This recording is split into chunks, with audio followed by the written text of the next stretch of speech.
Om Shanti.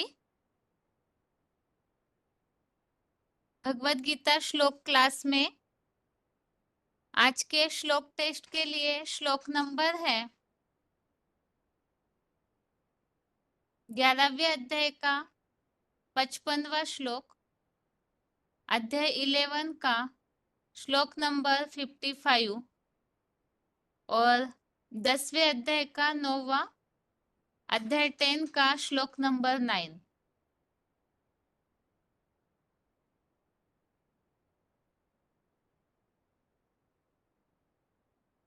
Test के लिए पहला प्रश्न है, भगवान को पाने के लिए श्लोक में कौन सा तरीका बताया हुआ है? भगवान को पाने के लिए श्लोक में कौन सा तरीका बताया है? फोन अनम्यूट है। ओम शांति। ओम शांति। ओम शांति बहन जी। हाँ जी। बता रहे इसके लिए अब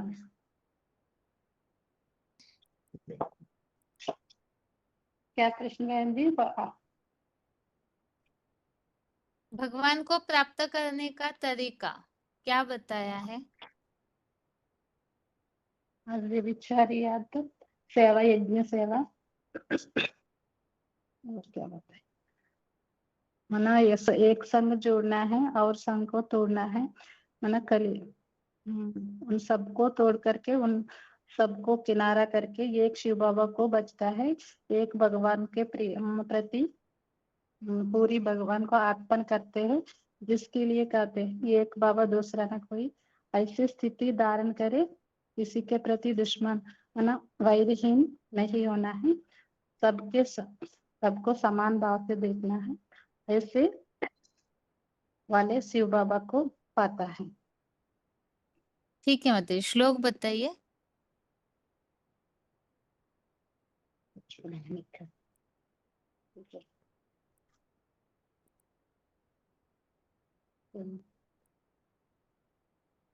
मत मत मत्मर्मुकृत मत्परमो मद्भक्तः सज्ञवर्जित निर्वैरः सर्वभूतेषु यः सा मां येति पांडव।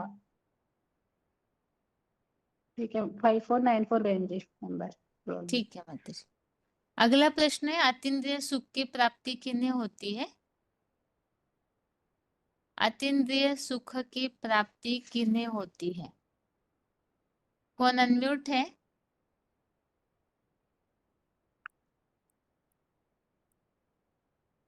रोल नंबर बताइए। फोन अनम्यूट है।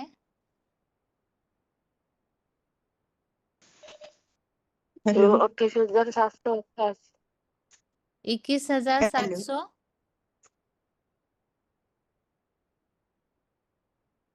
21,700 क्या बताया? 28,788। कहाँ से बात कर हेलो, रहे? कहाँ से बात कर रहे आप? बालेश्वर से। ठीक है, बताइए उत्तर माता जी। दीदी फिर प्रश्न बोलिए ना। अतीन्द्रिय सुख की प्राप्ति किन्हें होती है? अतीन्द्रिय सुख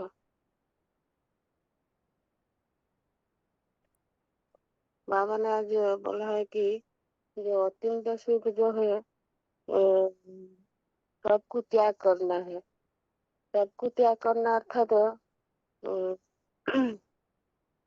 अर्थात जो अपना अंदर जो विकार है उसको तोड़ना है।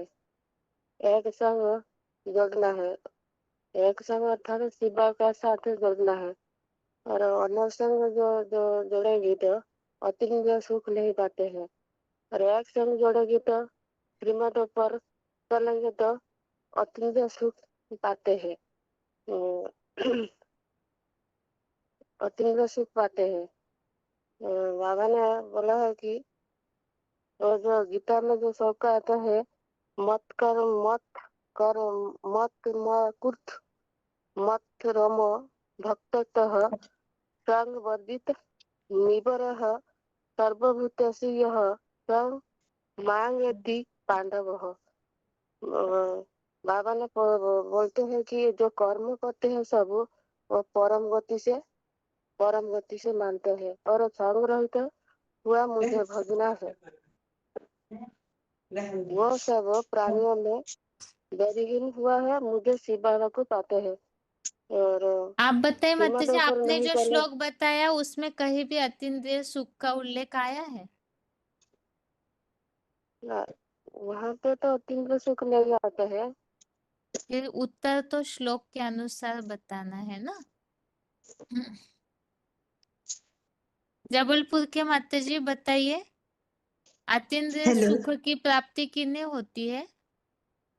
जो धनजी तन मन धन से यज्ञ की सेवा करते हैं। श्लोक में क्या बताया है उत्तर?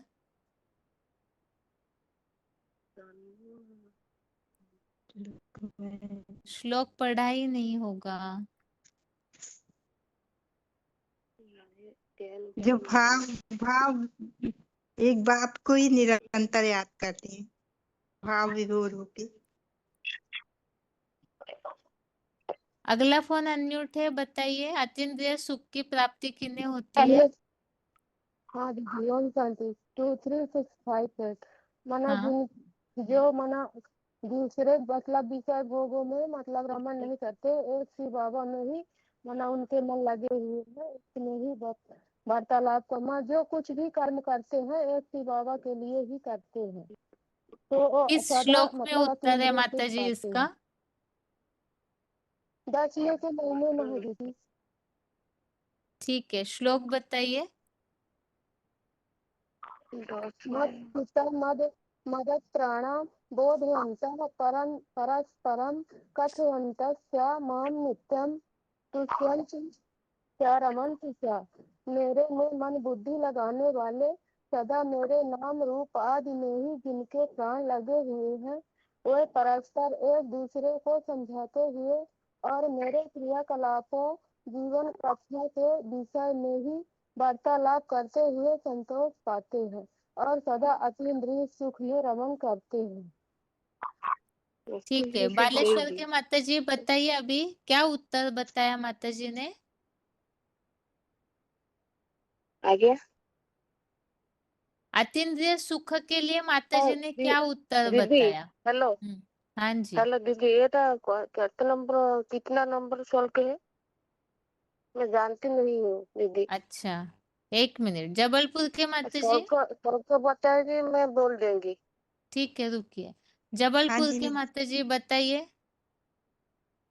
जो धनजी देह भान से भयभीत होकर मुझे याद करते हैं, देह भान छोड़कर, उसे अत्यंत सुख की प्राप्ति होती। ओम शांति। बताइए उत्तर माता जी, श्लोक नंबर सहित। श्लोक नंबर 10 में 9 नंबर श्लोक है। जिन्होंने शिव बाबा के बारे में वार्तालाप करते हुए संतोष पाते हैं, उस अतीन्द्रिय सुख में रमन करते हैं। शिव बाबा की याद में लगे रहने वाले ही अतीन्द्रिय सुख बाबा करके तो ऊंचा लानी चाहिए। जैसे सोने को साधारण अग्नि में डाला जाए तो चेंज नहीं होता। सोना जब तीव्र अग्नि में डाला जाता है तो सारी खाद निकल जाता है। ऐसे ही हमारे अंदर भी, जिनके अंदर तीव्र अग्नि जलेगी तो सारी खाद निकल जाती है, 63 जन्मों की पाप भी भस्म हो जाते हैं। तब अतीन्द्रिय सुख में झूमते रहेंगे, सारी दुनिया हाय हाय करेगी, तो वो लोग मस्ती में मस्त रहेंगे।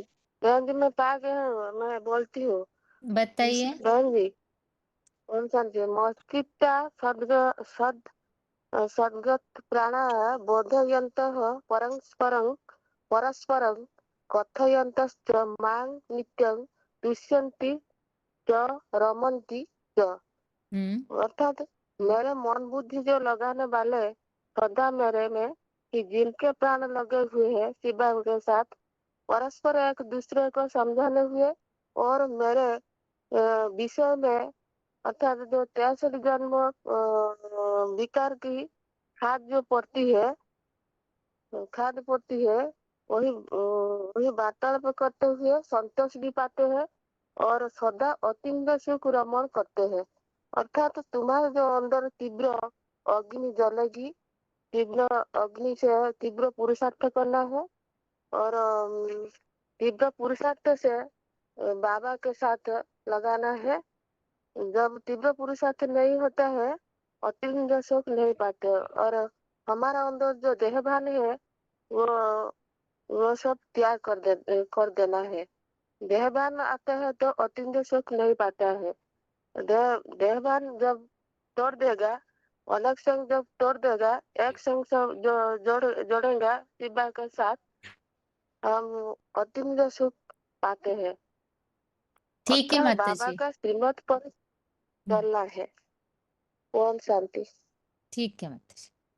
आगे जबलपुर के माता जी हाँ जी हाँ जी। बताइए किस श्लोक में उत्तर है इसका? 10 में है, 10वें अध्याय 10 का 9 में है बहन जी। बताइए श्लोक।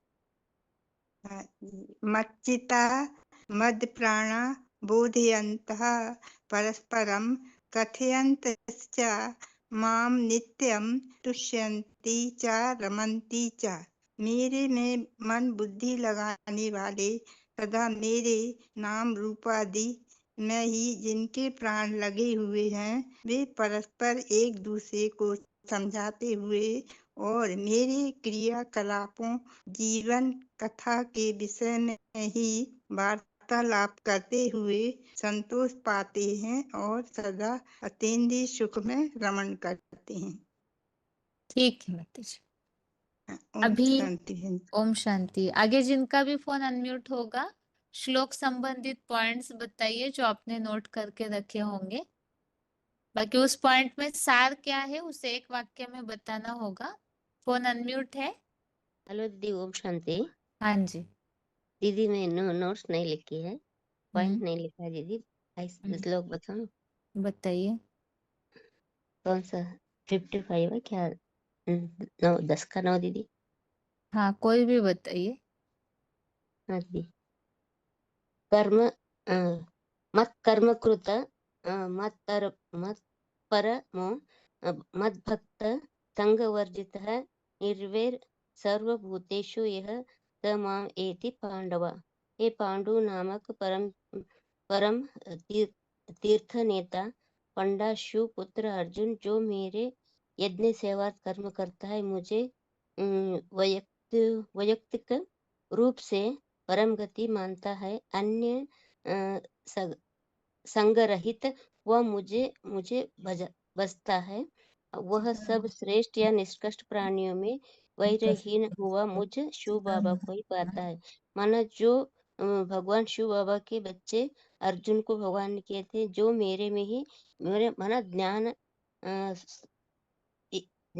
सेवा, ज्ञान माना ईश्वरीय सेवा में सदा कर्म करने वाले, और वैयक्तिक रूप से उनको परम गति उससे से मिलता है जानकर, और अन्य कोई का संग नहीं, एक का संग करने से, और मुझे बस उनको ही सदा याद करना है।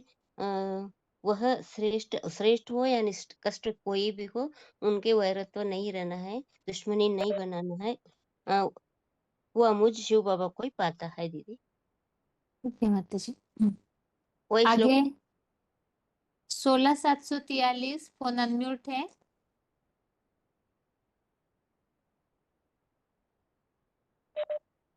ओम शांति। हाँ जी। ओम शांति। हाँ जी, क्या पॉइंट बताऊं? हाँ जी। जी हाँ जी। बाबा कहते हैं गति माने ऊंची स्टेज में जाना, तो ऊंची स्टेज में आत्मा दुर्गति कहते हैं नीची गति में जाना। आत्मा सदगति में तब करेंगे जब सच्ची गति है, तब करने सच्चे झूठे झूठे वाली इसी दुनिया में होता है। साकार शरीर आत्मा शेष गति में सदगति, और सदगति देने वाला तो सदगुरु चाहिए ना। साकार या निराकार, तो साकार चाहिए ना। ये देखो, देख से सदगति होती है तो कम गति होती है। आत्मा लंबे समय तक आत्मा लोक में रहती है, शरीर मिलता नहीं, तो क्या कहते हैं? गति। तो गति हुई ना। विधर्मी आत्माएं निराकार को मानती है, ज्यादा समय गति में रहती हैं। कब समय रहेंगी, ज्यादा समय गति में रहेंगी और कम गति होती है। जिनकी कम गति होती है तो सदा सदगति जास्ती होती है। बाबा कहते बराबर माला में आएंगे। जिनकी गति कम होगी, सदगति ज्यादा होगी, वे माला में नहीं आएंगे। बाबा कहते अन्न संग नहीं मुझे भसता है तो बुद्धि में ज्ञान बैठेगा, तब संग के रंग से पावन बनेंगे, अनोखे के संग से रंग से पतित बनेंगे। अनेक देहधारी गुरुओं के साथ छूट जाएगा। एक के संग में लगे रहेंगे तो अनेकों के संग जोड़ेंगे तो बुद्धि मतलब वो हो जाएगी, अविचारी याद हो जाएगी। बहन जी ये श्लोक पॉइंट सुनो। किस लिए समझा था बताइए पहले। बहन जी इसलिए समझाता कि गति सदगति के लिए समझाता कि गति गति उन मतलब सदगति उनकी होती है जो बाप से जुड़ते हैं और बाबा को याद करते हैं। जो निराकार को सिर्फ मानते हैं उनकी गति होती है, उनको परम गति नहीं मिलती। जो साकार में निराकार को मानते हैं उनकी ही सदगति होती है। ठीक है माता जी, बहन जी श्लोक श्लोक बताइए। बता। हाँ हाँ बताइए। मत कर्म कृत मत परमो मदता संवर्जिता निर्वरः सर्वभूतेषु यह सामा इति पांडवा। फिर से 10वें पढ़िए, अध्याय का अच्छे से 10वां। नहीं पढ़ा श्लोक, फिर से पढ़िए। मत कर्म कृत मत परमो मदतः संवर्जितः निर्वरः सर्वभूतेषु यह सामा इति पांडवा। फिर से पढ़िए। मत कर्म कृत मत परमो मदतः संवर्जितः निर्वरः सर्वभूतेषु यह सामा इति पांडवा। मत कर्म पढ़िए माता जी, भैरवा के माता जी पढ़िए श्लोक। 11 को 55 दिदी। हाँ जी। मत कर्म मत क्रीन मत परमो मत भक्त संगवर्जिता निर्भय सर्वभूतेषु यह स मामेति पांडव। फिर से पढ़िए एक बार, एक दो शब्द गलत हुए थे। मत कर्म क्रीन मत परमो मत भक्त संगवर्जिता निर्भय यही न निर्भय है सर्वभूतेषु ये स मामेति पांडव। ठीक है माता जी। बहन जी मेरे को कुछ पूछना था। हाँ बताइए। बहन जी उस दिन आपने आत्मा के श्लोक बनाए थे तो उस दिन हम लोग सब सेवा में गए थे तो हम लिख नहीं पाए। ठीक है माता जी, बताऊं? लास्ट में बताऊंगी। व्यक्त परम धाम रूपी महातीर्थ ओम माउंट आबू शांति। में यात्रियों को हाँ इकट्ठा करने वाले हे पंडा शिव परमपिता के पुत्र, जो मेरे अर्थात रुद्र यज्ञ के निमित्त कर्म करता है, मुझे परम गति मानता है, अन्य संगों को त्यागते हुए मुझे भजते हैं, वो सब प्राणियों में वैरहीन हुआ मुझको प्राप्त करता है।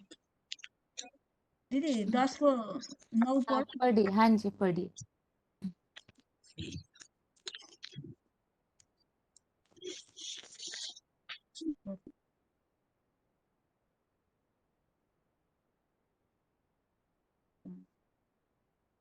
क्या हुआ माता जी, पढ़िए जल्दी। ये ठीक है यहाँ इधर बहुत पढ़े। सारे हाँ, हाथ ठीक उठे है हुए ठीक है हैं। हो गए। अहम सर्वस्य पर्वो मत्त सर्व प्रवर्तते इति मत्वा भजन्ते माम बुधा भवति बुधा भाव समन्विता। बुध भाव समन्विता। मैं साकार मूर्तिमान शंकर निराकार शिव के मेल सब जगत की उत्पत्ति कारण हूँ। मुझसे स्थापना पालना विनाश रूप सारा कार्य चलता है। ऐसा मानकर भाव विभोर हुए बुद्धिमान लोग मुझको भजते हैं। ठीक है माता जी, आगे राउर केला। ओम शांति। हाँ जी। बहन जी पॉइंट है जो संतोष आत्मा परिस्थिति का प्रभाव नहीं पड़ता है उनको, और जितने भी परिस्थिति है वो संतुष्ट रहते हैं, और उनको जैसे परिस्थिति जैसे कार्टून शो जैसे लगता है और मौज में रहते हैं।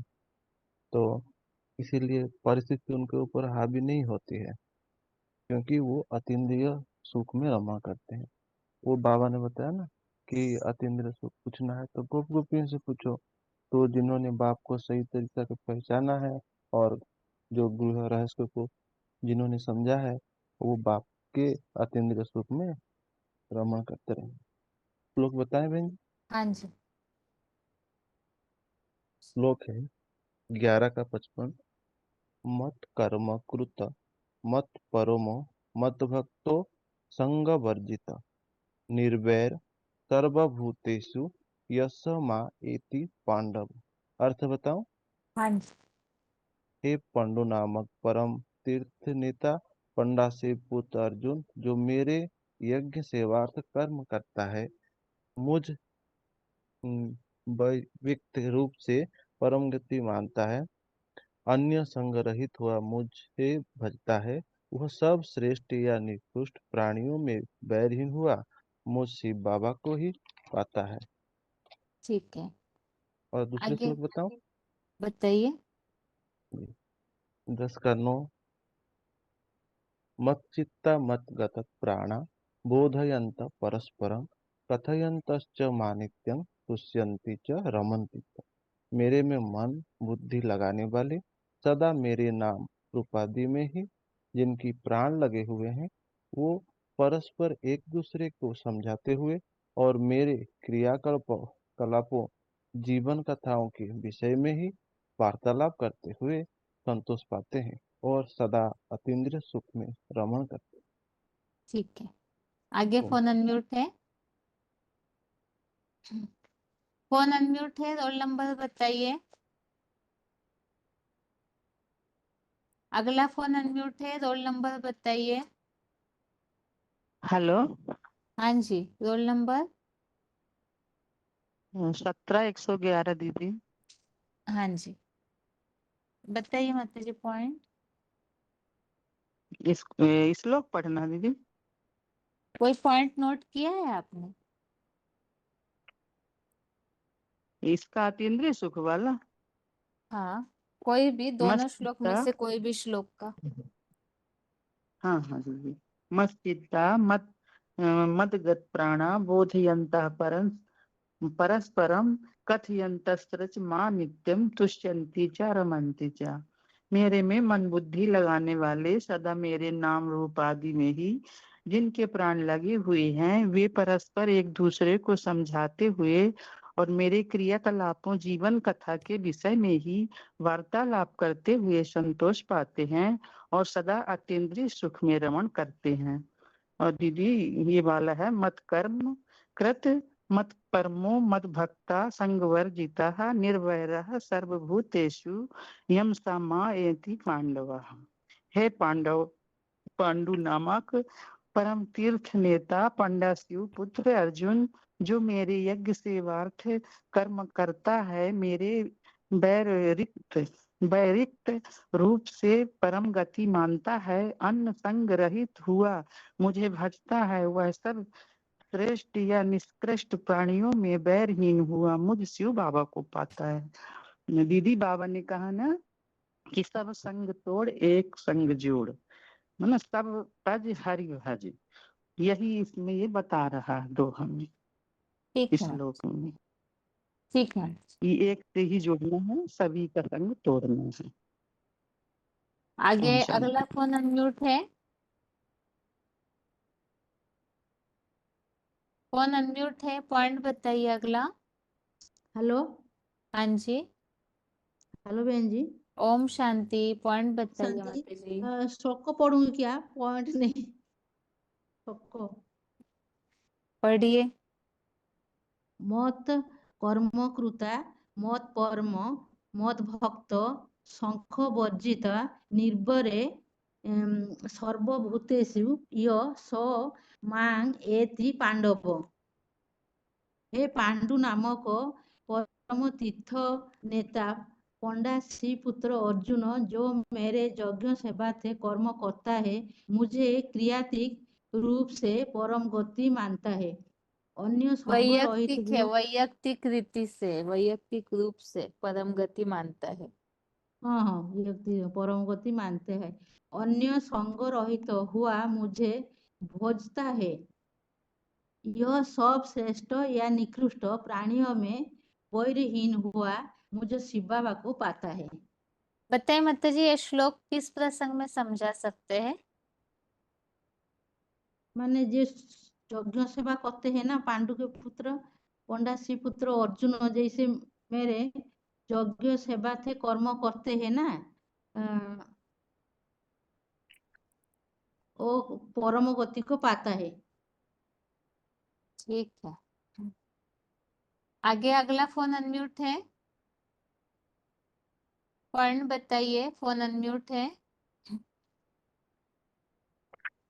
ओम शांति दीदी। Roll number hello. ओम शांति। 2327 माता जी बताइए पॉइंट। हाँ, ओम शांति जी। हाँ 2750 10/9 का संतोषी देवी माना सदैव संतुष्ट रहने वाली, वो शिव बाबा को याद करती ही रहती है। जिस मुकर्रत में शिव बाबा प्रवेश करते हैं उसको ही शिव बाबा कहा गया है। उस स्वरूप को जो याद करते हैं उनको ही संतोषी देवी या संतोष देवता कहा जाता है, क्योंकि वो सदैव संतुष्ट रहने वाले हैं। श्लोक बताइए माता जी श्लोक। 10/9 मच्चित्ता मद्गत प्राणा बोधयन्तः परस्परं कथयन्तश्च मां नित्यं तुष्यन्ति च रमन्ति च। और 11/55 मत्कर्म कृन् मत्परमो मद्भक्तः संगवर्जितः निर्वैरः सर्वभूतेषु यः स मामेति पांडव। ठीक है माता जी। आगे और किसी का फोन अनम्यूट था, बताइए।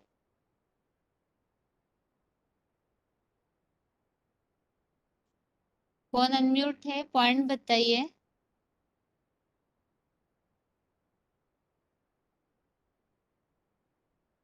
फोन अनम्यूट है, पॉइंट बताइए। दीदी ओम शांति। हाँ जी, रोल नंबर। नंबर 23006 पोखरा मिनी मधुबन। पॉइंट नोट किया है माता जी? जी वो मत कर्म बताऊं? हाँ जी। वो आता तो नहीं है उतना, अभी भी जोड़ी हूँ। मैं बोलूं मत कर्म कृत परम हूँ, मत भक्त संग वर्जित, निर्वैर सर्वभूतेषु एवं समायेति पांडवम। इसके अर्थ में ये पांडु नामक परम तीर्थ नीत पंडा शिव पुत्र अर्जुन जो मेरे यज्ञ सेवार्थ कर्म करता है, मुझे रूप से परम गति मानता है, अन्य संग रहित हुआ मुझे भजता है। सब श्रेष्ठ या निकृष्ट प्राणियों में वैरहीन हुआ मुझे बाबा को पाता है। ओम शांति। आगे फोन अनम्यूट है, रोल नंबर 22707। पॉइंट बताइए माता जी। हाँ दीदी ओम शांति। हाँ पॉइंट है कि बैर निर्भर वाला नहीं होना दीदी, नहीं, आत्माओं को बताइए। ही। पॉइंट तो एक दो ही हुए हैं, सभी श्लोक ही जी पढ़ रहे हैं। जी। ए, बैरहीन माना किसी से बैर नहीं, तो निर्भैर और बैर, तो निर्भैर भी होना चाहिए और निर्वैर भी होना चाहिए। जैसे 500-700 आत्माएं हैं, यदि 500-700 आत्माएं में एक भी आत्मा में यदि किसी का बैर और किसी से बात न करना, तो इसे तो विश्व कल्याणकारी नहीं कहेंगे। 500-700 सबको आत्मिक दृष्टि से देखेंगे, तब आत्मिक दृष्टि से देखना तो उसको ही कल्याणकारी कहेंगे, उसे कहेंगे कि बैर नहीं। दुनिया में तो सभी को किसी ने एक या दो से बैर होता है, तो यदि बैर नहीं होगा तो उसकी निशानी होगी कि किसी से लड़ाई झगड़ा नहीं करेगा। यदि बैर होगा तो लड़ाई झगड़ा होगा। श्लोक पढ़े दीदी। हाँ जी। दीदी 11 अध्याय में हमने क्या समझा था उसको बताएं, क्या क्या समझा? दोबारा माता जी फिर से अनम्यूट करूंगी मैं, आप अभी श्लोक बताइए। मच्चिता मक्त प्राणा बोधयन्त परस्परम कथयन्तश्च माम नित्यं तुष्टन्ति च रमन्ति च। ठीक है माता जी। आगे फोन अनम्यूट है, पॉइंट बताइए। ओम शांति। हाँ जी, रोल नंबर 7613। हाँ जी, बताइए पॉइंट। Visit number 2560। मेरे यज्ञ सेवार्थ कर्म करता। भगवान बोले मनमम ना भव और मध्य भव, मेरे मन में समा जा। मेरे मन में समा जाएगा, तेरा मन मेरे में लग जाएगा। तो फिर मैं यज्ञ के लिए हूँ, तू भी यज्ञ के लिए ही कर्म करेगा। मध्याजिह्वव, याजी माने कर्म करने वाला, यज्ञ सेवा करने वाला। तो मैं यज्ञ के लिए कर्म करता हूँ, तू भी कर। यज्ञ के अलावा इस दुनिया में जो भी धंधे है, जो भी कर्म है, सब बंधन में बांधने वाले। सब धंधों में नुकसान सिवाय एक ईश्वरीय धंधे के। तो यह बताया कोई कोई इतनी फंसे हुए, इतनी दम नहीं है। तो बताया जो कुछ भी करते हो उसका जो फल निकलता है, सब कुछ सब खुद के लिए न भोगो। सो सॉरी, यज्ञ के लिए अर्पण करो। अगर खुद के लिए थोड़ा भी रखा कर्मफल, कर्म का फल निकलता है ना, जैसे बाग लगाया तो फल निकलेंगे ना। अब वह फल अपने परिवार के लिए, अपनी बाल बच्चे के लिए, रिश्तेदार के लिए, मित्र संबंधी के लिए भेजते रहे। यज्ञ को संपूर्ण अर्पण नहीं किया, खुद भी नहीं कहते, अपने लिए यूज नहीं करना है। अपने बाल बच्चों को भी भूखा नहीं मारना, लेकिन उतना ही यूज करना जितना जरूरत है। क्या नहीं करना? संग्रह नहीं करना। मतलब अपनी देह की उत्पन्न होने वाला बच्चे पीढ़ियां हैं, बच्चों को बचा के रखना तो स्वार्थ हो गया है ना। तो स्वार्थी नहीं बनना है। क्या बनना है? परमार्थी। ऐसा परमार्थी बनेंगे। सब कुछ यज्ञ के लिए, सब कुछ तेरा, कुछ नहीं मेरा। मैं तो सिर्फ ही सेवाधारी हूँ। तुमने जो कुछ किया अच्छा फल ही होगा, परंतु चालाकी हो गई तो बुरा फल बन जाएगा। ठीक है। जी, ओम हेलो शांति। माता जी, हेलो। श्लोक हाँ जी, नंबर 35 से पढ़ना शुरू कीजिए, अर्थ ठीक भी और श्लोक भी। ठीक है।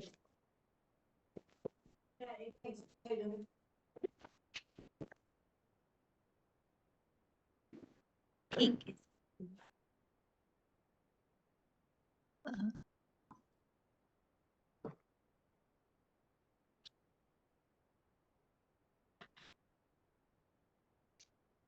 हाँ जी दीदी।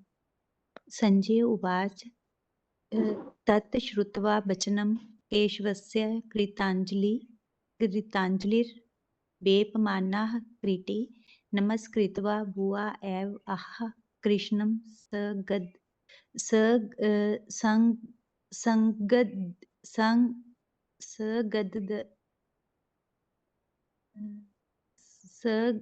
सगदं बीता प्रणम्य। अर्थात ब्रह्मा के स्वामी शिव बाबा अहिंसा परम धर्म की इस बात को सुनकर विश्व निर्माण के जिम्मेवारी के ताजधारी अर्जुन ने कांपते हुए बुद्धि रूपी हाथ जोड़कर झुककर और फिर भी महाभारत के सनद खूनी नाहक खेल से भयभीत हुआ बड़ी नम्रता पूर्वक झुकते हुए रुधिवाणी से आकर्षण मूर्त शिव बाबा ने ऐसे कहा। अर्जुन उवाच स्थाने ऋषिकेशा तब प्रकृत्या जगत परहर्षति अनुरजते च रक्षांसि वितानि दिशा द्रव्यन्ति सर्वे नमस्तन्ति च सिद्ध संगा। अर्थात हे मेरी चंचल बेलगाम अशुभ रूप इंद्रियों के स्वामी, ठीक है, आपके उत्तम कीर्ति गान स्तुति से जगत समुदाय प्रसन्न होता है और कीर्ति में अनुरागी है।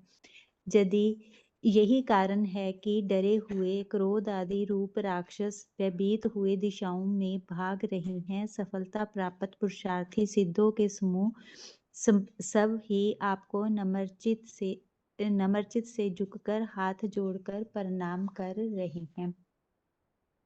कस्मात् च ते नान्यमेरन् महात्मन् ग्रेसे ब्राह्मणा अपि आदि कर्तरे अनंत द्वेष जगत निवास त्वम् अक्षरम सत असत तत्परम यत्। अर्थात हे महात्मा, अंतहीन गुण वाले देवाधिदेव, हे जगत आधार त्रिमूर्ति शिव ब्रह्मा के भी आदि रचनाकार और सबके जगत गुरु को वे विदेशी विधर्मी और शक्तिशाली हिंसक कुकर्मी कैसे बुद्धि से नमन नहीं करेंगे। सत्य असत्य, देव और दानव, उन दोनों से परे जो आप एकमात्र सदा अमोघ वीर्य हैं, वे आप शिव बाबा ही हो।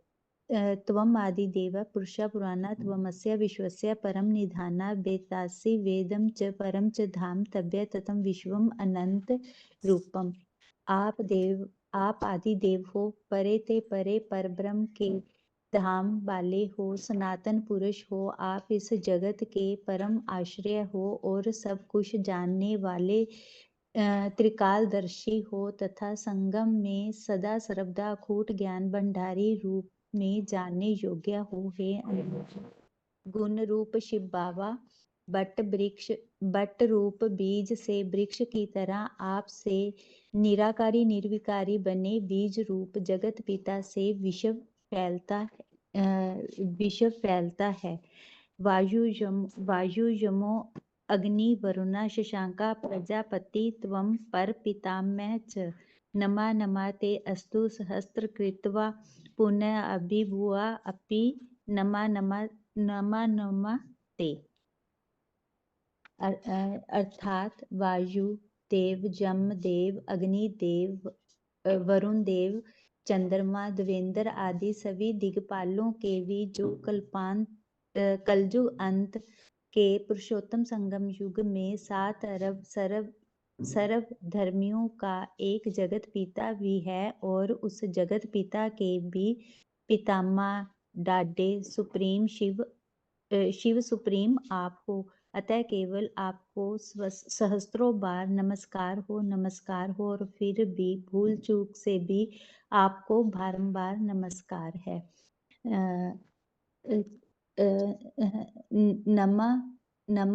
नमा पुरस्तात् अथ पृष्ठता ते नमा अस्तु ते सर्वता एव सर्व अनंत वीर्य अमित विकर्मा त्वं सर्वं समाप्नोषि तथा असि सर्वा। अर्थात आपको सच्चाई से सम्मुख और पीछे से नमस्कार हो। जे मात्र दिखावटी सम्मान नहीं है। हे प्राणी मात्र के सब कुछ आपको ही दसों दिशाओं में सब ओर से नमस्कार हो। हे अमोघ वीर्य, आप अनंत पराक्रमी हो, क्योंकि आप ही सर्वशक्तिमान महादेव की योग ऊर्जा से नंबरवार सब में समाये हुए हो। इसलिए प्राणी मात्र के लिए आप ही सब कुछ हो। सखेती ठीक है मतवा माता जी, रुकिए माता जी। आगे अगला फोन अनम्यूट है, पढ़िए माता जी। ओम शांति दीदी। हाँ जी। खेती मत्वा पर संभव यत उक्त्वा हे किशन हे यादव हे सखे इति अजानत मही मानव तव इदमीय परमादत प्रणेन वा अपि। हे सखे, आपकी इस अतुलनीय महिमा को अज्ञानता से सखा मानकर प्रमाद से अथवा प्रेम के कारण ही मेरे द्वारा भूल चूक से भी हे आकर्षण मूर्ते यदुवंशी हे महादेव ऐसे जो कुछ अनादर से कहा हो।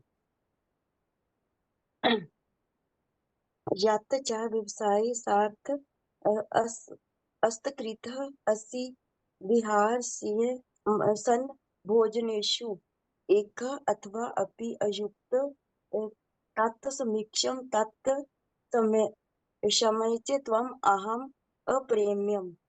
और खेल में, बिस्तर में या लेटे या बैठे हुए भोजन में, अकेले में अथवा दूसरों के सामने हंसी मजाक में भी जो अनादर किया हो उसके लिए हे अमोघ वीर्य, हे उपमाहीन, आपसे मैं क्षमा मांगता हूँ। पितास्ति लोकस्य चराचरस्य त्वमस्य पूज्य श्री गुरु गुरियान न वत्स समो न वत्सम अस्य अधिका प्रीतो एवं लोकेत्रिय प्रतिम प्रभावा। आप इस साकार जड़ चेतन जगत के बीज रूप पितामह और उसी अविनाशी देह से जगत के पूजनीय सर्वोत्तम भी हो। हे अनुपम प्रभाव वाले, तीनों लोकों में आप समान भी ऐसी कोई आत्मा नहीं है जो दूसरे आपसे बढ़कर और शक्तिशाली कहाँ से होगी। तस्मात् परन्याम प्रणिधाय कायम प्रसादे त्वम् अहम ईशम ईड्यम पिता इव पुत्रस्य सखा इव सख्यो प्रिय प्रिय अर्हसि देव सोडम। इसलिए शरीर को भली भांति सच्चाई पूर्वक अर्पण कर खूब नम्र हो गायन योग्य बहुधा प्रशंसनीय आप ईश्वर को मैं प्रसन्न करता हूँ।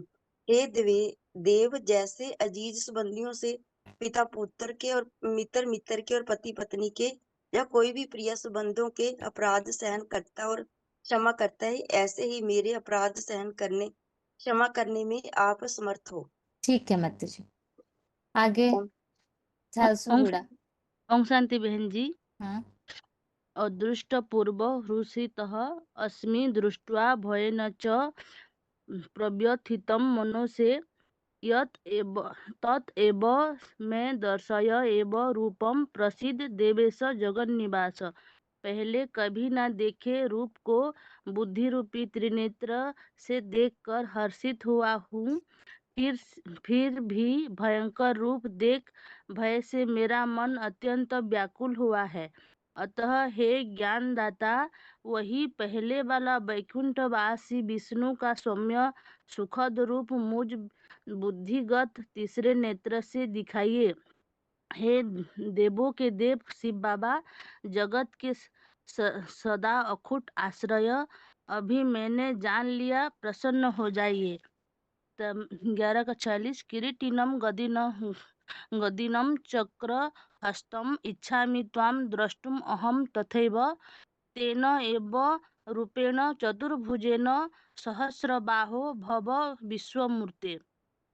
संपन्न होने वाले विश्व नवनिर्माण की जिम्मेवारी के ताजधारी, संकल्प में दृढ़ता रूपी गदाधारी, महादेव द्वारा बुद्धि रूपी हाथ में 84 जन्मों के चक्रधारी, आपको उसी रूप में देखने का मैं इच्छुक हूँ।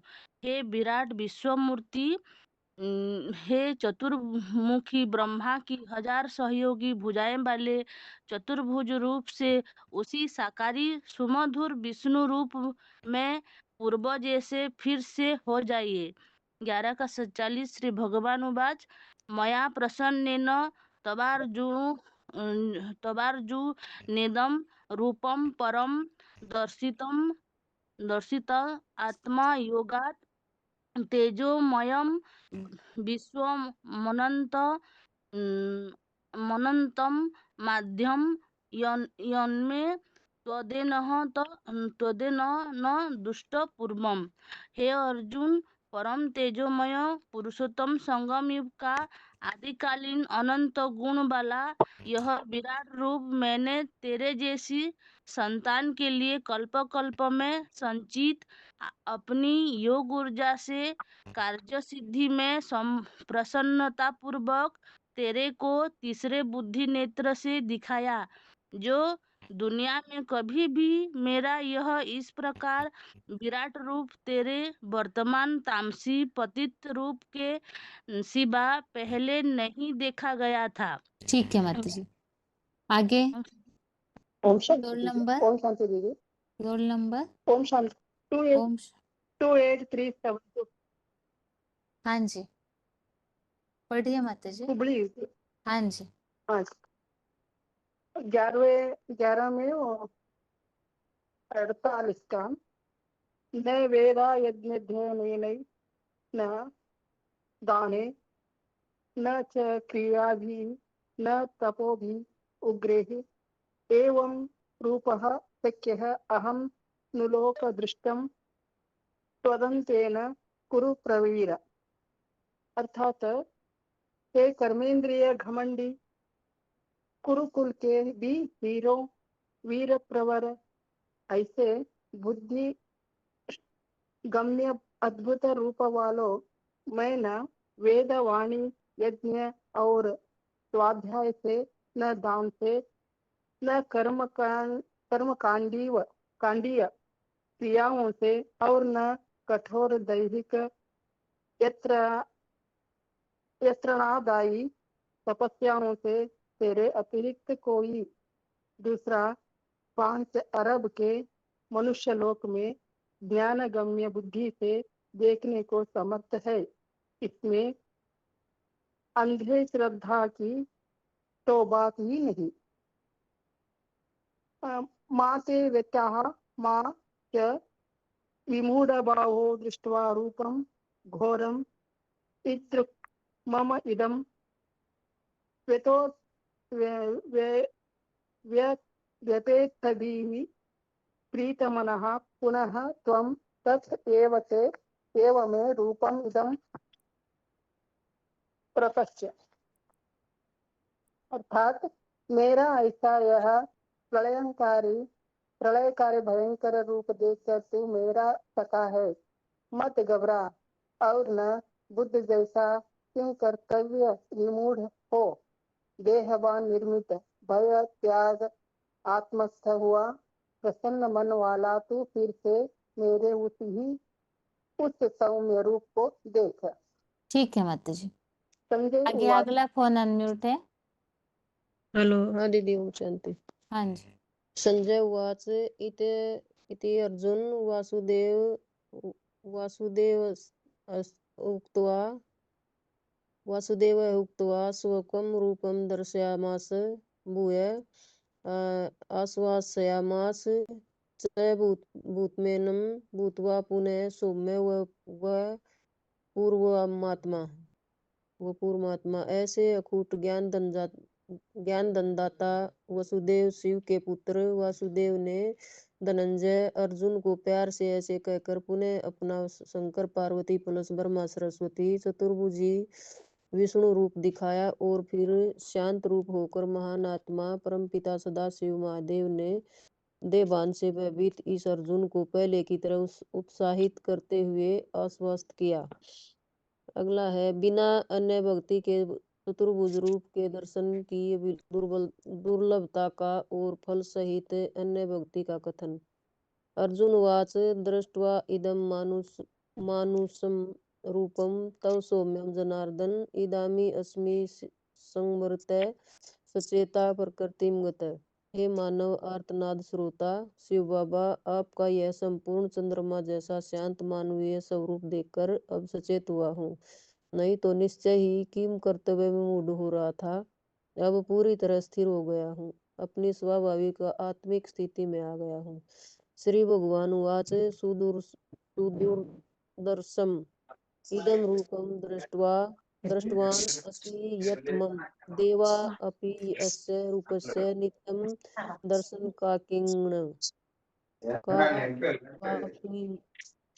क्या बोला जाएगा दीदी? दर्शन कांक्षिणः। दर्शन कांक्षिणः। मेरे जिस रूप को ज्ञान नेत्र से देखा है, इसे देखना बहुत कठिन है। पूजनीय देव आत्माएं भी सदैव इस रूप के दर्शन अभिलाषी रहते हैं।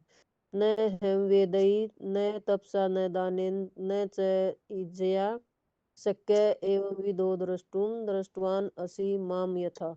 इस भांति मुझको जिस रूप में तूने त्रिनेत्र से देखा है, उस रूप में कभी भी मुझे न नरनिर्मित त्रिगुणात्मक वेदों द्वारा, न दैहिक तप द्वारा, न दान द्वारा और न मन की एकाग्रता बिना मात्र स्वाहा वाले यज्ञ द्वारा ही देखा जा सकता है। ठीक है माता जी, आप रुकिएगा। ये पॉइंट नोट किया था दीदी, मैं बताऊं? बताइए। 11वें का वो पांडु नामक परम तीर्थ पंडा शिव पंडा है, पांडव है, पंडा की औलाद 5 पांडव। और पंडा का काम होता है तीर्थ कराना, एक ठिकाने ले जाना, तीर माने किनारा। वो कौन है? उस पंडा जो सारी दुनिया वालों को एक ठिकाने लगा देता है। भारतवर्ष में कहाँ कहाँ घूमते रहे, मंदिरों में, पहाड़ों पर, गुरुद्वारे में भागते रहे। अरे कहाँ तुम भाग दौड़ लगाते हो, ठिकाना तुमको मिलता नहीं। 2500 वर्ष जन्म लेते लेते आए हो तो तुमको ठिकाना नहीं मिला। बाप तुमको ठिकाना बताते हैं परम धाम, मना ब्रह्मलोक में। शरीर छोड़ते हैं, कहाँ जाते हैं? माँ के गर्भ में प्रवेश करते हैं। मैं तुमको परम ब्रह्म का ठिकाना बताने आया हूँ। कहते हैं गुरु ब्रह्मा, गुरु विष्णु, गुरुदेव महेश्वर। तो बाप एक पंडा है, वो ही ठिकाने लगाता है, एक ठिकाना बताता है, और कहीं भाग दौड़ करने की जरूरत नहीं। हेलो। और इसका वो रेफरेंस लोग भी था दीदी, 18 के 65 में भी बताया है। वो तो ज्यादा है माता जी, ठीक है। आगे फोन अनम्यूट है, अगले 2 श्लोक पढ़िए माता जी। हेलो। हाँ जी पढ़िए। हाँ हाँ। 9 से 14 संजय द्वारा धृतराष्ट्र के प्रति विश्वरूप का वर्णन। संजय कौन सा पढ़ उवाच। रहे हैं माता जी? 11 का 9वां में। अभी 54 और 55 2 ही श्लोक बाकी। अच्छा जी है। हाँ, भक्त 11वां का 14वां श्लोक है। भक्तया तु अनन्या शक्य अहम धा अर्जुन ज्ञातुं द्रष्टुं च तत्त्वेन प्रवेष्टुं च परम तप। किंतु हे कामादिक शत्रुतापक अर्जुन, मामेकम की अव्यभिचारी स्मृति से भरपूर भक्ति से मैं एडवांस सच्ची गीता द्वारा ऐसा विधान रूप जानने पहचानने और ऐसे ही मुकर्रर रथ में भली भांति तत्पूर्वक देखने और उसमें प्रवेश करने में भी समर्थ हूँ। फिर 11 का 55 है। मत कर्म कृत मत परमो मद भक्ता संग निर्वेरः सर्वभूतेषु या माम इति पांडव।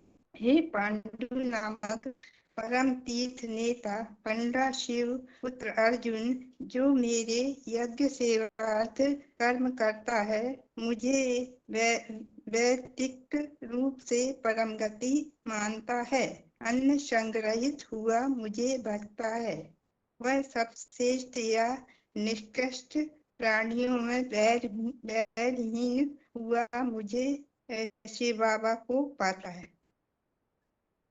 ठीक है माता जी। अभी हाथ सभी के नीचे किए हुए हैं और एक फोन अनम्यूट है अभी। तब तक अगले प्रश्नों के लिए प्रश्न पूछते जाएंगे, वैसे फोन अनम्यूट किया जाएगा हाथ उठाने पर। अभी जो फोन अनम्यूट है, प्रश्न ये है कि 11वें अध्याय को हमें क्यों समझना चाहिए? अगर बाहर वालों को बताना है तो क्या बताएंगे? ओम शांति। 11वां अध्याय जो है दीदी, इसमें भगवान की पहचान है, भगवान का जो स्वरूप है उसकी पहचान है। और इसमें इस अध्याय में इसका नाम ही है विश्व दर्शन रूप। तो भगवान ने अर्जुन को ऐसे भक्ति मार्ग में कहते हैं ना, भगवान ने अर्जुन को विराट रूप पुरुष विराट स्वरूप दिखाया, भयंकर स्वरूप, फिर वहीं सौम्य रूप भी दिखाया। और सबसे बड़ी बात इसमें, जो भगवान को पहचानेंगे कैसे, कैसे जान पाएंगे, कैसे प्राप्त कर पाएंगे, तो ज्ञान के तीसरे नेत्र से। तो ज्ञान वो भगवान स्वयं देते हैं, बुद्धि रूपी तीसरा नेत्र। तो ज्ञान से ही भगवान की पहचान होती है। और 2 रूप हमने जो समझे, एक भयंकर रूप और एक सौम्य रूप। जब विराट जो रूप है वो प्रत्यक्ष होगा संसार में विनाश के टाइम पे। अभी तो साधारण रूप है, इसीलिए उसको साधारण ले लेते हैं, उनकी बातों को अवज्ञाएं करते हैं श्रीमत की। लेकिन जब वो रौद्र रूप सामने आएगा, दिखने में आएगा, उनकी वाणी के रूप में, जैसे आदि में भी ब्रह्मा के रूप में पाठ बचाया, और अभी जो वर्तमान जो पाठ चला वो साधारण पाठ है। लेकिन जब विराट स्वरूप प्रत्यक्ष हो जाएगा, जो देखे इन आंखों से, जो सुने इन कानों से, उसके मुख से निकलेगा मेरा बाप आ गया। तो उस समय की बात है। और एक श्याम पाठ और एक सुंदर पाठ है ना, वही आत्मा पहले श्याम और फिर सुंदर बनती है।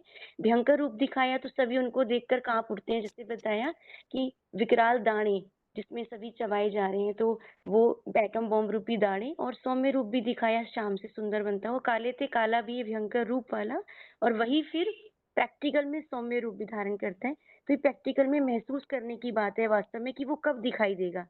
समय संगम युग में जब संपन्न स्टेज पहुंचेगी, उस समय भगवान ऐसा विकराल रूप धारण करेंगे कि चाहे आज कोई भी उनकी बातों को मानने को तैयार, नियम संदेश देते हैं, सुनाते हैं ज्ञान, कोई भी नहीं मानता, लेकिन ऐसा समय आएगा नास्तिक से नास्तिक धर्म की आत्मा क्यों ना, वो भी उनके सामने नतमस्तक हो जाएगी।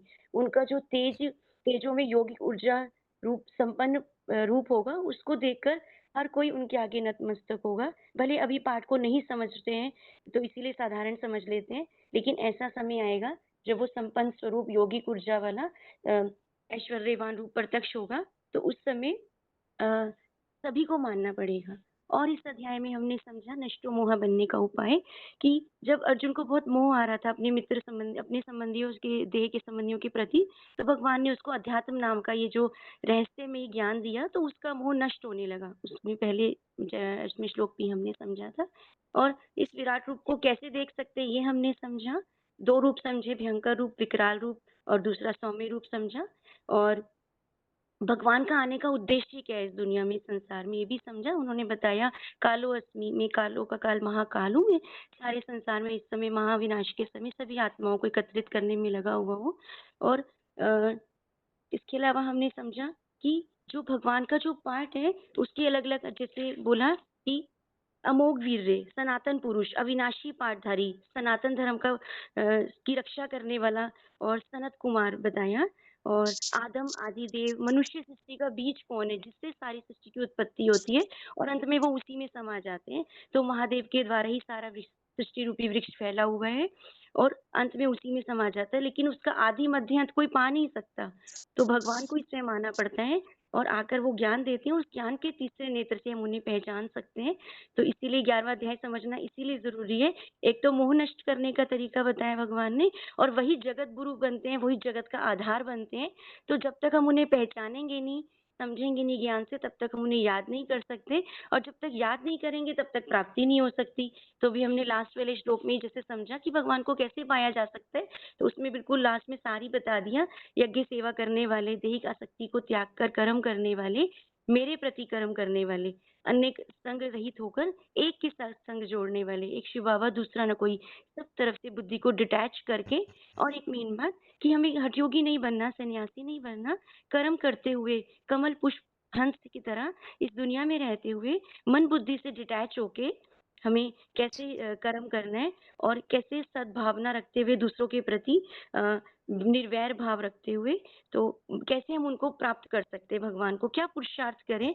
और पुरुषार्थी जीवन में भी जो समस्याएं आती हैं, हमारी स्थिति ऊपर नीचे होती रहती है, तो हम हताश हो जाते हैं। तो उसके लिए बताया कि क्या लड़ाई में ना, ये जो युद्ध का मैदान है हर आत्मा के लिए, तो उसमें लगे रहना है, तो विजय हमारा जन्मसिद्ध अधिकार है। लेकिन अगर पुरुषार्थी करना छोड़ देंगे तो फिर विजय कैसे होगी। तो इसीलिए इस अध्याय को समझना इसीलिए जरूरी है। पहली बात भगवान की पहचान, उसको कैसे पा सकते हैं, ज्ञान के द्वारा, ज्ञान के तीसरे नेत्र के द्वारा ही पाया जा सकता है। और एक शिव बाबा दूसरा न कोई, मन बुद्धि से उसी को जब हम भजेंगे, भजना मतलब याद करना, अव्यभिचारी याद से, तो हम उसको पा सकते हैं। इतना समझा दीदी, ठीक है? ठीक है, हाँ जी। ओम ओम शांति। शांति। अभी अगला प्रश्न यह है, 11वें अध्याय में ऐसा कोई श्लोक है, कोई भी ऐसे श्लोक है, जैसे पुरुषार्थ में अवस्था डाउन हो जाती है, तो किस श्लोक के आधार से हमें अपनी अवस्था को ठीक करना चाहिए। पुरुषार्थी जीवन में अवस्थाएं डाउन हो जाती है, तो ऐसा कोई श्लोक बताइए जिससे कि हम अपनी अवस्था को ठीक कर सकते हैं।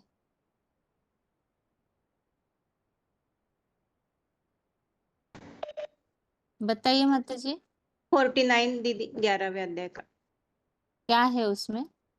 उसमें बाबा ने बताया है कि माना हम देह भान में आ जाते हैं तो हम किम कर्तव्य विमूढ़ हो जाते हैं।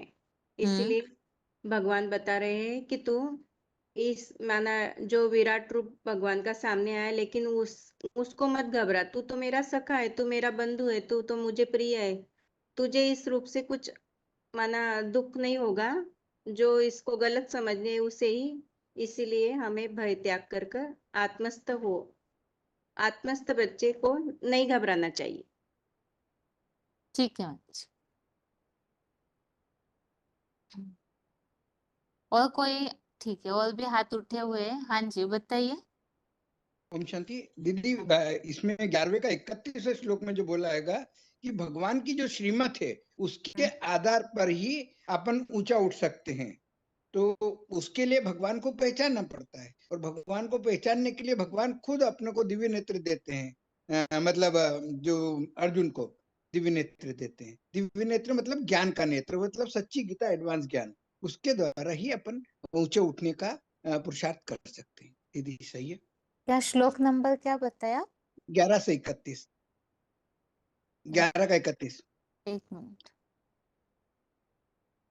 भाई सब तो अज्ञानी है, लेकिन भगवान की श्रीमत मिलती है, भगवान जो बताते हैं उसके आधार पे ही अपन ऊंचा उठ सकते हैं, और कोई रास्ता नहीं है। ठीक है। 31, इसमें तो सिर्फ प्रश्न पूछा हुआ है वैसे तो। हाँ, लेकिन बाकी उन्होंने ये बोला ना दीदी कि मैं तो नहीं जानता हूँ, मैं तो अज्ञानी हूँ, और आप ही मुझे रास्ता बताओ।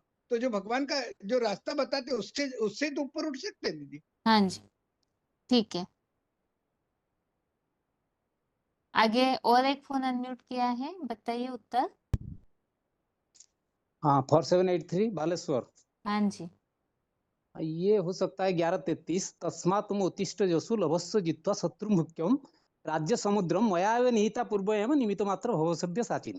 अर्थात तू उठ के खड़े हो, क्योंकि मेरे द्वारा ये सारे शत्रु तेरे मरे गए थे, जो जिसके लिए तू डर के पीछे हट रहे हो, तुम निमित्त सिर्फ बन जा, तो मैं ही कारण करावनहार हूँ। तो ये बात उसको माने पुरुषार्थी रूपी अर्जुन को एक आश्वस्त करने की बात है। मैं समझता हूँ ये हो सकता है। हेलो। हाँ जी, ठीक है। निमित्त मात्र भव सव्य साचिन, जब भी ऊपर नीचे स्थिति होती है तो भी निमित्त मात्र बन करके सारे कर्म करने चाहिए। ठीक है। आगे अगला फोन अनम्यूट है। ओम शांति। हाँ जी, बताइए। 11वां का 47 श्लोक है। हाँ। उसमें बताया है ना कि तेरे जैसे संतान के लिए मैंने ये ज्ञान तो कार्य सिद्धि के लिए दिया है।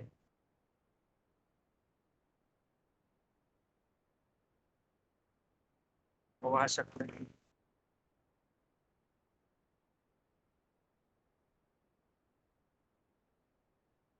यहाँ अवस्था के लिए कैसे लागू किया आपने?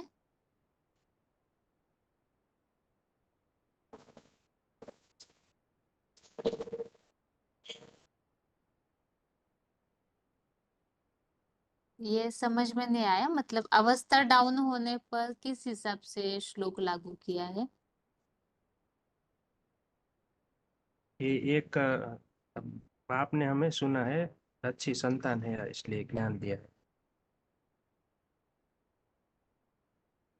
कार्य सिद्धि लेके हम बच्चों को सुना है, इस हिसाब से लिया।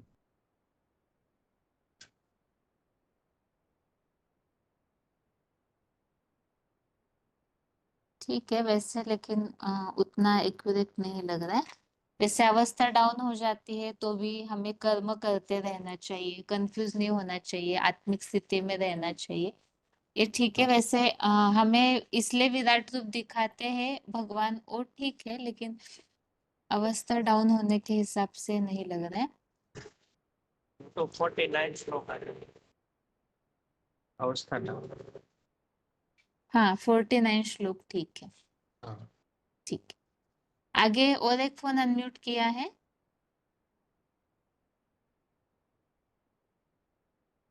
बताइए माता जी उत्तर। ओम शांति दीदी। एक मिनट, सतना की माता जी पहले हाँ बताइए। दीदी। सतना। हाँ दीदी हमने भी यही 33 के लिए ही बोला है।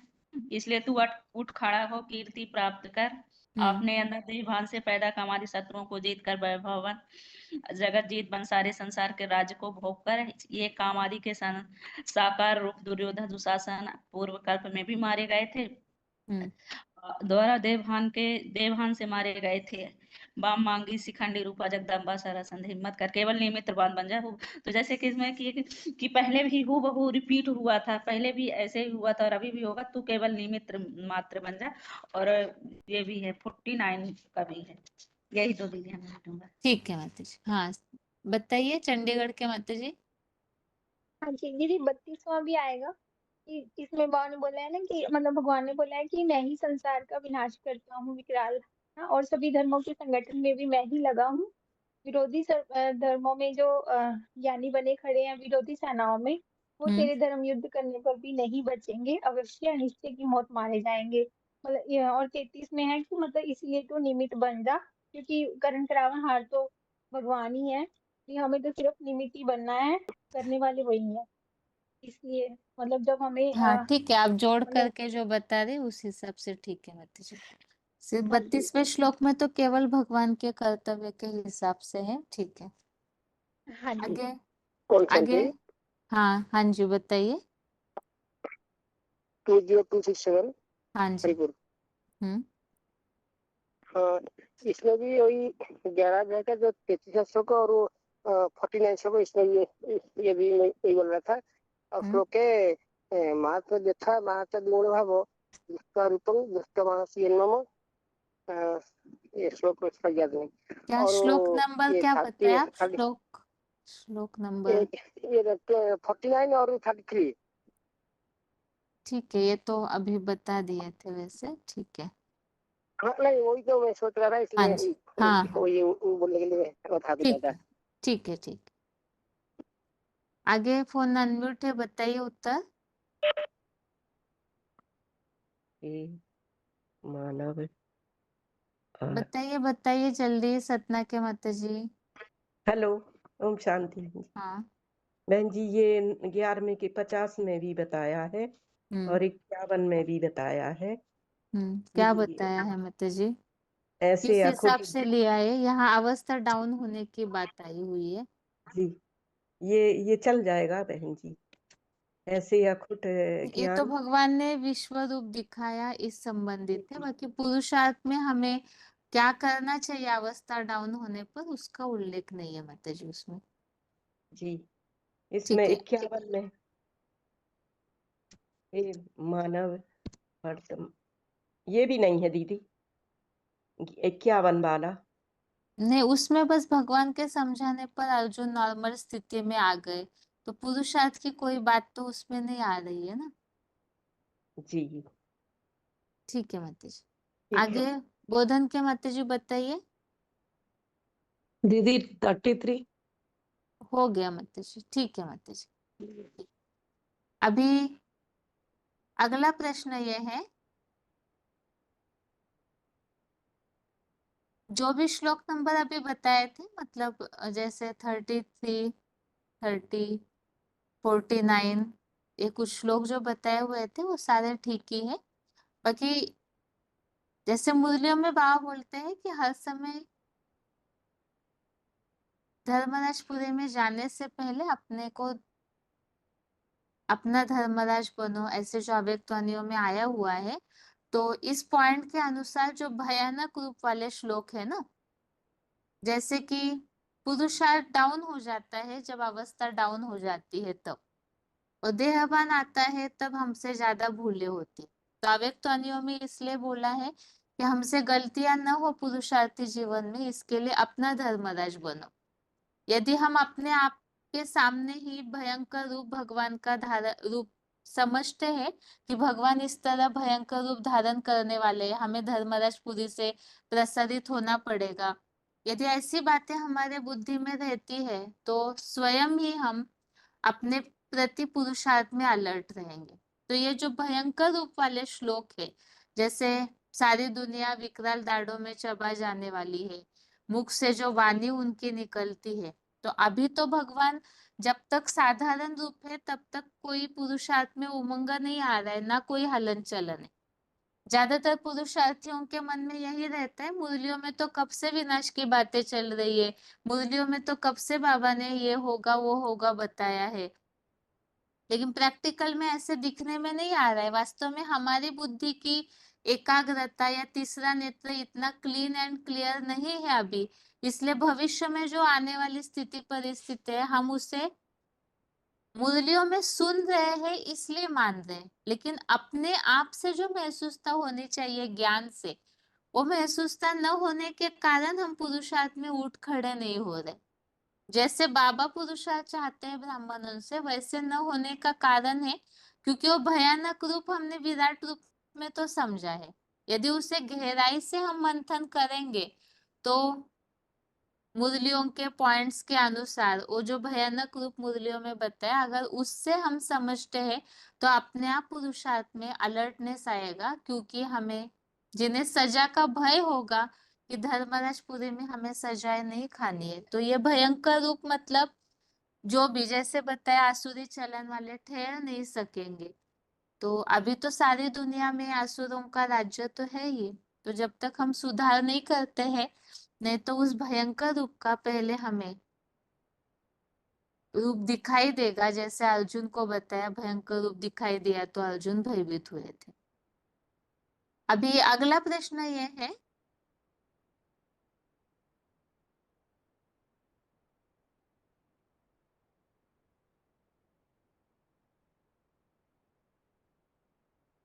जैसे कुछ भी होता है तो हम रिजल्ट की चिंता करते हैं। जो भी हम कर्म करते हैं उसके बाद हमें रिजल्ट की चिंता होती है। सफलता नहीं मिली तो भी हमें टेंशन हो जाता है, या तो क्या होगा क्या नहीं होगा इस बारे में। ये कर्म युद्ध है, ये धर्म युद्ध है, और इस समय में सभी के मन में रिजल्ट को लेकर के चिंताएं लगी रहती है, चाहे लौकिक कर्म करते हैं तो भी, और ब्राह्मण दुनिया में जो पुरुषार्थ करते हैं उसमें भी रिजल्ट की सबको चिंता रहती है। तो इस धर्म युद्ध और कर्म युद्ध की भूमि में कौन सा श्लोक लागू हो सकता है कि हमें रिजल्ट की चिंता नहीं करनी चाहिए युद्ध करते समय?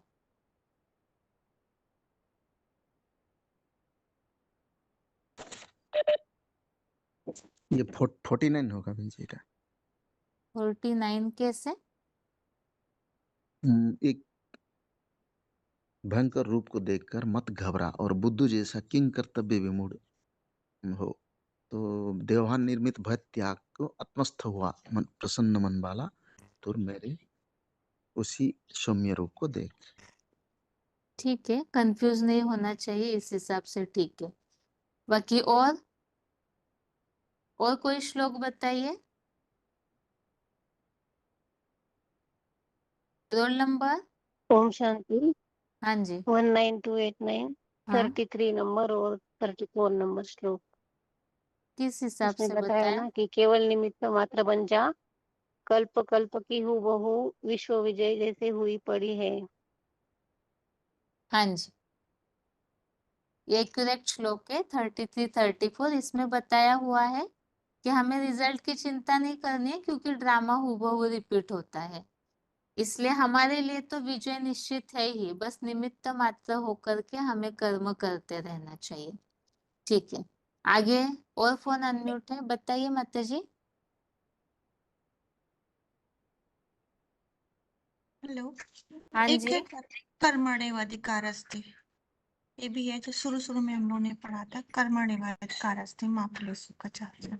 ठीक ये है। भी यहाँ एक्चुअली ये प्रश्न जो है ना, ये 11वें अध्याय के अध्याय से श्लोकों है के वो, हिसाब और से। से ये भी रिलेटेड है, सीधा सीधा सीधा साफ साफ स्पष्ट बोल दिया माता इसमें। जी, माता जी, अभी ये हाँ प्रश्न जो है ना 11वें अध्याय में कोई श्लोक ऐसे है क्या, इस हिसाब से हाँ पूछा हुआ है? हाँ, जो निमित्त वाला अभी जस्ट अभी बोला है, निमित्त वाला श्लोक है, हाँ जी, निमित्त बच्चा, ठीक है उसके माता साथ जी। ये भी रेफरेंस। हाँ जी, ठीक है माता जी। आगे, हाँ जी बताइए। हेलो, हाँ 47 माने 47, 11 का 47 है। मया प्रसन्नेन तत्त्वं रूपम परं दर्शित आत्मन युगातम तेजोमय विश्वानंत आदम यने तदयनं न दुष्ट पूर्वम। माने जो तेरे जैसे संतान के लिए कल्प कल्प के जो संचित युग ऊर्जा है कार्य सिद्धि के लिए भगवान ने रखा है, इसलिए अर्जुन को प्रसन्नता पूर्वक माने कार्य करना है। हेलो, हाँ जी, तो ये हो सकता है 1147। ठीक है। और अगला फोन अनम्यूट है, बताइए। शांति बहन जी प्रश्न क्या था, हम सुने नहीं। प्रश्न ये पूछा था कि पुरुषार्थी जीवन में ये कर्म युद्ध है, धर्म युद्ध है, इसमें हम रिजल्ट को लेकर के कई बार चिंतित होते हैं, टेंशन हो जाता है, सफलता मिलेगी नहीं मिलेगी, तो इस संबंधित हमें पुरुषार्थी जीवन में कौन सी बात लागू करनी चाहिए या समझना चाहिए जिससे कि हम कर्म करते रहे। जी, ये आज का जो श्लोक बताया था ना 11 का प्रचलन, जो यज्ञ सेवा से कर्म करते हैं, वो जो बैरी भाव जिन किसी के प्रति नहीं रहता है, वो जो है शिव बाबा को पाते हैं। ठीक है, बाकी हेलो। यहाँ ठीक है शिव बाबा को पाने की बात, लेकिन यहाँ मूल बात तो है जैसे पुरुषार्थ, ये तो प्राप्ति की बात हो गई, सीधा हम भगवान को कैसे प्राप्त कर, लेकिन पुरुषार्थी जीवन में जो ऊपर नीचे स्थितियां होती है तो उस हिसाब से पुरुषार्थ करना चाहिए। ठीक है शिव बाबा को पाने के लिए, लेकिन ऊपर नीचे अवस्था जब होती है उस हिसाब से पूछा था। हाँ माता जी बताइए, नारायणपुर के माता जी। वो 11 का 34 होगा, वो हाँ, ज्ञान वो जो। तो बता दिया था माता जी, 33 34 बता दिया था। अच्छा अच्छा। ठीक है माता जी, अभी अगला प्रश्न है, जैसे अर्जुन ने विराट रूप को देखने के बाद अर्जुन क्षमा मांगने लगे बार बार कि मुझे क्षमा कीजिए क्योंकि मैंने आपको समझा नहीं। तो ऐसे जब भगवान का वास्तविक रूप प्रत्यक्ष होगा तो ऐसी स्थिति न आए, इसके लिए क्या पुरुषार्थ होना चाहिए? जब विराट रूप प्रत्यक्ष होगा तो उस समय जैसे अर्जुन क्षमा मांग रहे बार बार, तो ये स्थिति न हो। वैसे तो एक स्वाभाविक बात अगर हम देखें तो क्षमा तो मांगेंगे ही, क्योंकि साधारण रूप को किसी ने सही रीति समझा नहीं है। फिर भी अभी भी जो हमारे पास पुरुषार्थ का समय बचा हुआ है, तो हमें क्या करना चाहिए जिससे कि हमें इस तरह से सजाएं ज्यादा न खानी पड़े, या तो नंबर जो हमारा पीछे जाता है वैसे भी न करना पड़े।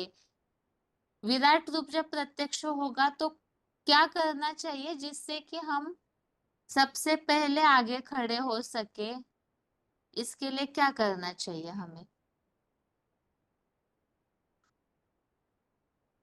हेलो। हाँ जी बताइए। ये 1155 नंबर श्लोक होगा, क्योंकि हमारा जो भाव है सर्व आत्माओं के प्रति निर्वैर भाव है। किसके प्रति वैर नहीं, 500-700 करोड़ दुनिया में जितने सारे आत्मा है, सबके प्रति हमारा आत्मदृष्टि का भाव रहना चाहिए। तो ये श्लोक के आधार पर जो बात बताया गया है, तो हमारा ऐसे भाव होना चाहिए। श्रेष्ठ या निकृष्ट कोई प्राणी के भाव मैंने नहीं रहना चाहिए अंदर में। ठीक है, ठीक है, पुरुषार्थ करना चाहिए। ठीक है, आगे बताइए। हाँ जी दीदी 55 भी देखा है मैंने भी। अच्छा 55 देखा है, हाँ ठीक है। दीदी और हाँ जी यही देखा है दीदी। ठीक है, आगे।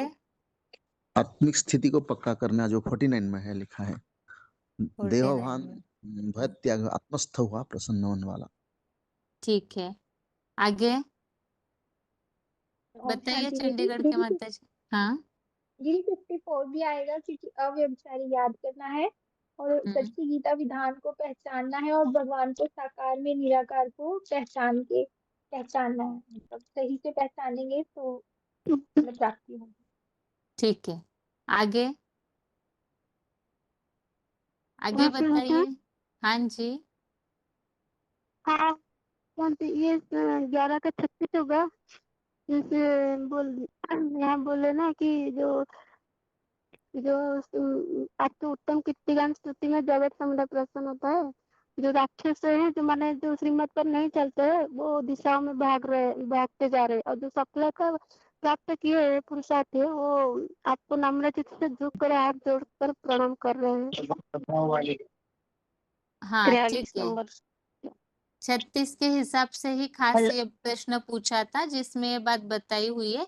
पुरुषार्थी जो सिद्धों के समूह है, माना पुरुषार्थ में जिन्होंने सिद्धि प्राप्त की हुई है, वो सामने खड़े रहेंगे नम्र चित्त होकर के।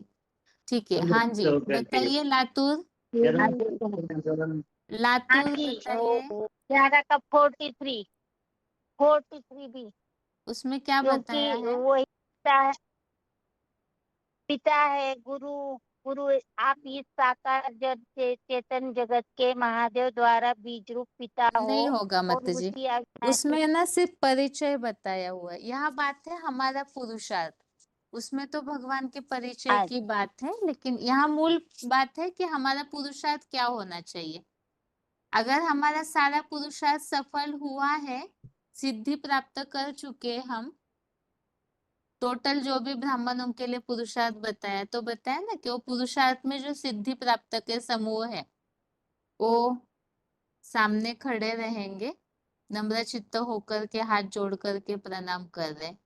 यहाँ इस भाव से बोला हुआ है कि वो लोग सजा प्राप्ति वाले नहीं होंगे, तो सामने रहेंगे, राक्षस भागेंगे और बाकी भक्त जो है वो सिर्फ महिमा तक ही सीमित रहेंगे। बताइए इंदौर के माता जी उत्तर। ओम शांति।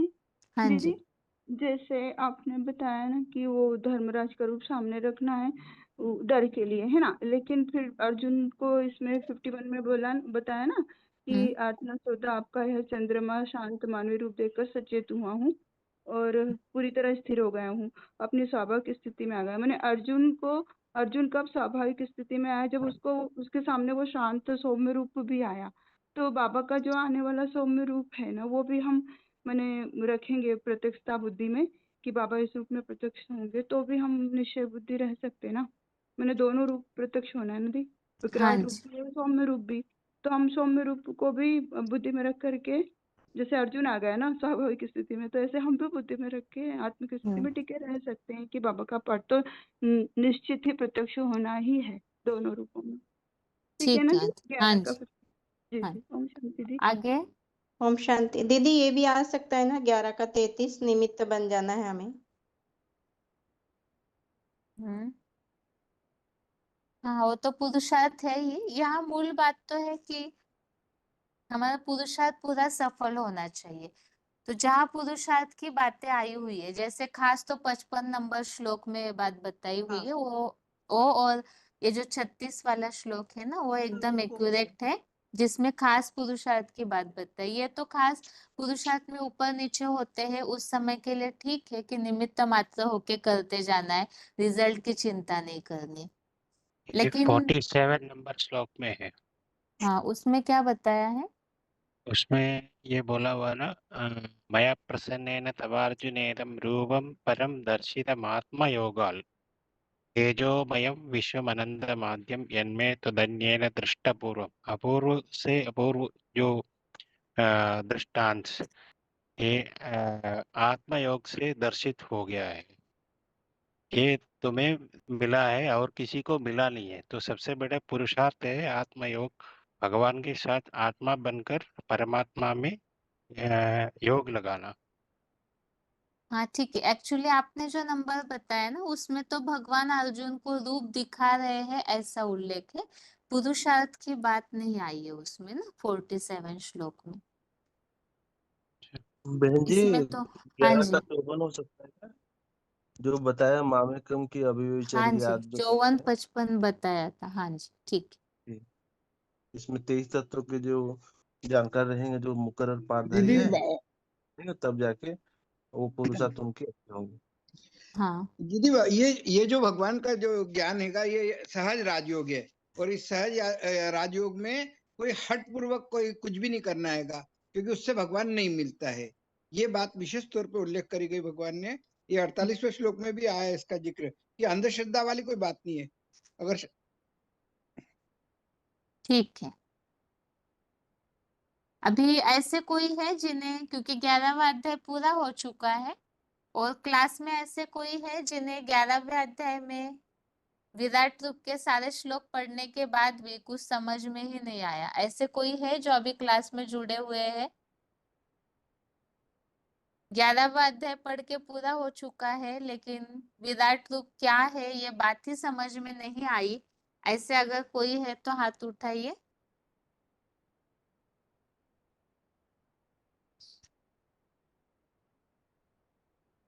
ठीक है, कोई भी हाथ नहीं उठा है। बाकी अभी इस हफ्ते से 12वां अध्याय हमारा शुरू हो रहा है। लेकिन और एक टेस्ट में मतलब शुक्रवार के टेस्ट में भी 11वें अध्याय संबंधित प्रश्न होंगे और साथ में अगर समय उतना मिल पाता है तो फिर से केवल एक बार श्लोकों का रीडिंग। इसमें जैसे कि पिछले बार भी देखा था और अभी भी जो श्लोक पढ़ने का अध्याय हमारा पूरा होते जाता है, तो जब अध्याय चालू रहता है उसी समय आप बार बार श्लोकों को पढ़िए, क्योंकि आज भी जैसे कुछ लोग श्लोक जो पढ़ रहे थे तो संधि विच्छेद वाला पढ़ रहे थे। आपने देखा होगा भक्ति मार्ग में जो पंडित वगैरह श्लोक पढ़ते हैं वो संधि विच्छेद नहीं, अच्छी तरह से श्लोक पढ़ते हैं। तो अगर वैसे तो हम सीख रहे हैं, बात ठीक है, लेकिन 11वां अध्याय हमारा कंप्लीट होने में लगभग 5-6 महीने तो लगे ही है, तो ये तो बहुत लंबा समय हो जाता है 6 महीने का। इसमें तो आपको उच्चारण की प्रैक्टिस हो जानी चाहिए। अभी आगे के अध्याय तो छोटे छोटे हैं, तो साथ ही साथ अगर आप डेली का श्लोक डेली उच्चारण सीखेंगे तो टाइम नहीं लगेगा। हम सभी स्टूडेंट हैं, तो इसमें से देखिए कोई तो अच्छे से पढ़ लेते हैं, कोई नहीं, तो थोड़ा सा और अपने रीडिंग पर, पढ़ने पर, उच्चारण पर ध्यान दीजिए, क्योंकि अध्याय आगे बढ़ता जाएगा, फिर आप पीछे ही रह जाएंगे। अभी जिन्होंने शुरू से ध्यान नहीं दिया तो पीछे के श्लोकों को तो रिकवर नहीं कर पाएंगे। इसीलिए जरूर साथ ही साथ अभी 12वां अध्याय चालू है, तब तक शुरू तो हुआ नहीं है, तो तब तक ही आप टाइम निकाल के कैसे भी 10वां अध्याय पूरा कीजिए। 11वां अध्याय रिवीजन तो आगे होगी ही 10वें के बाद, तो तब तक आप उच्चारण की प्रैक्टिस जरूर करते रहिए, क्योंकि एक बार रिवीजन पूरी हो जाती है तो पीछे मुड़ के तो हम देखेंगे नहीं। इसलिए तब तक उच्चारण जरूर सीख करके प्रैक्टिस करके रखिए। माता जी क्या बताइए, वो हाथ उठाया है। दीदी मैं ये पूछ रही हूँ हाँ कि इसमें वो श्लोक है ना 18 जो श्लोक है इसी में आते हैं 11 अध्याय में, जैसे अर्जुन विषाद योग, सांख्य योग, कर्म योग। मतलब किस हिसाब से पूछ रहे, प्रश्न नहीं समझ आया माता जी। जैसे दीदी नहीं बोलते हैं कि अर्जुन के लिए अर्जुन विषाद योग। अध्याय के नाम जो है, अध्याय के नाम किताब के शुरू में लिखे हुए हैं ना माता जी। जी तो वही मैं पूछ रही थी 11वें अध्याय इसमें आते हैं क्या, जो 11वां 11वें अध्याय का नाम तो अलग है, सारे अध्यायों के अपने अपने अलग नाम है। जी जी 11वें अध्याय में नहीं आता, वो जी तो टोटल जो 18 अध्याय की गीता है उन सबके अलग अलग नाम दिए हुए हैं। जिस विषय अच्छा पर, जिस टॉपिक पर उस श्लोक में, उस हाँ अध्याय में बताया है वैसे नाम दिया हुआ है। हाँ जी दीदी ठीक, यही सोच रही थी हेलो। थोड़ा। हाँ जी बताइए। हाँ, रोल नंबर 20267 में मैंने भी यही किया था। जो हम स्वागत देने के लिए जाते हैं तो एक तो एक समझना चाहिए। मान लीजिए कोई ग्रुप बैठा है, काय पर शासन चल रहा है, 10-12 लोग इकट्ठे बैठे हैं, हम वहाँ पर स्वागत दे सकते हैं कि नहीं? थोड़ा सा स्वागत दे धीरे सकते हैं बोलिए, आप स्वागत के पे ना हिसाब से। एक मिनट, आप फास्ट बोल रहे हैं ना तो समझ नहीं आ रही आपकी बात, क्या बोल अच्छा रहा अच्छा, आपने। नहीं मैं ये कहता हूँ कि एक तो एक समझना चाहिए, ठीक ही है, परंतु जब हम स्वागत देने के लिए जाते हैं कहीं पर, सत्संग में हो या कहीं पर भजन वगैरह चल रहा हो, वहाँ पर 10-12 लोग इकट्ठे बैठे हैं और उसमें शांति माहौल है, हम वहाँ पर ये स्वागत हम दे सकते हैं कि 10-12 लोगों को, ये मैं बोल रहा था, वही मैं कॉन्फ्यूजन हूँ। हाँ, मतलब इनको ऐसे तो हम एक पेड़ देते हैं, समझना अलग बात है, लेकिन समझ के हिसाब से जो हम 5 मिनट लेते हैं, टाइम लेते हैं उनसे, और समझ के जैसे देने के लिए 10-12 लोग एक हम दे सकते हैं ना, वही बात मैं बोलता हूँ। हाँ जी, हाँ हाँ, वो तो बता ही सकते हैं। ठीक है।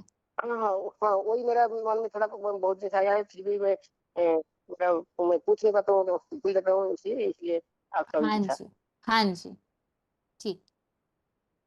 हाँ हाँ, ठीक ठीक। अभी समय पूरा हो रहा है, श्लोक नंबर नोट तो कराना था लेकिन प्रश्न पूछने में समय गया, तो आज शाम के क्लास में अथवा बुधवार का जो टेस्ट होगा बेसिक कोर्स का, उसमें श्लोक नंबर नोट कराए जाएंगे आत्मा के टॉपिक संबंधित। अभी आज के लिए गीता क्लास यहाँ ही पूरा करते हैं। ओम शांति।